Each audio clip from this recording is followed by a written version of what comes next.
Ұлттың сақталуына да, жоғалуына да себеп болатын нәрсенің ең қуаттысы тілі. Сөзі жоғалған жұрттың өзі де жоғалады. Ахмет Байтұрсынов. Біз нөмір 2 жақсы орта мектебінің оқушылары облыстық қазақ тілі бабамның тілі атты бейнероликтер байқауына қатысамыз.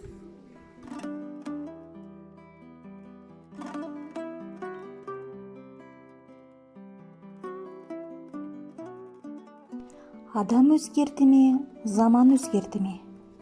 Заман өзгерген болар. Заман өзгерсе, қазіргі таңның адамдарына не болған? Қазақ тілінде сөйлейтін адамдардың саны неге аз? Туған тілін мақтан ету, оны таза сақтау, кез келген ұлт өкілінің парыз емес пе? Ал сен үшін тіл не?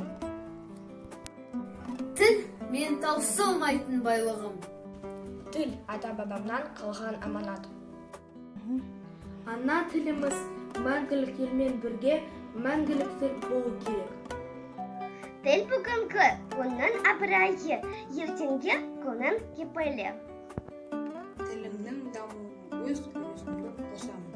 Өз тілді сақтап, құрметтеу менің парызым. Менің ана тілім шексіз бай. Қазіргі ең таза, ең бай, ең табиғи және бұзылмай, бұрынғы қалпында сақталып қалған бір тіл болса, ол қазақ тілі. Абдрахман Саади.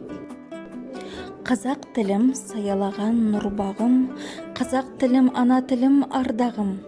Сен арқылы жетіп жатыр өмірге, жан сырларым, тілегім, бар арманым. Ана тілім арымды, намысымды. Ойма күш, ойма шабыт берер. Тіл деп білім, өрікті деп.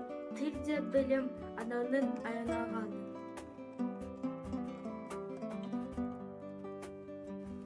Мен ақылсыз оларды кемшін көрем.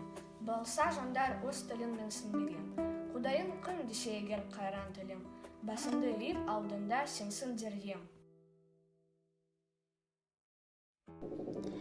Тіл тағдыры барша қазақ халқының тағдыры.